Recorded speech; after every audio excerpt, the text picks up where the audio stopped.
Hi tears, இது என்ன அப்படின்னு தெரியுமா உங்களுக்கு? இந்த இலை பாருங்க எவ்வளோ அழகா ஹார்ட் ஷேப்ல இருக்குதுல்ல. ஸோ இது நேம் தான் பால் சேம்பு அப்படின்னு சொல்லுவாங்க. சேமங்கிழங்குன்னு சொல்லுவாங்கல்ல, அதில் ஒரு வெரைட்டிஸ் தான் இது. ஸோ இதோட செடி பார்த்தீங்க அப்படின்னா இந்த மாதிரி தான் இருக்கும்.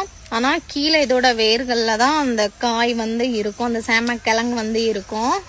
ஸோ இது விளைஞ்சிருச்சுன்னா எப்படி கண்டுபிடிக்கிறது அப்படின்னு பார்த்தீங்கன்னா, இதில் வந்து இந்த மாதிரி ஒரு பூ பூக்கும். ஸோ இந்த பூ பூத்தாலே இந்த கீழே வந்து இந்த கிழங்கு வந்து விளைஞ்சிருச்சு, அதை எடுக்கிற ஸ்டேஜ் அப்படின்னு அர்த்தம்.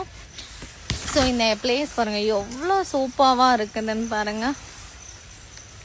நேச்சுரலான ஒரு பிளேஸ். ரொம்ப நாளைக்கு அப்புறம் இங்கே வர மாதிரி இருக்கு.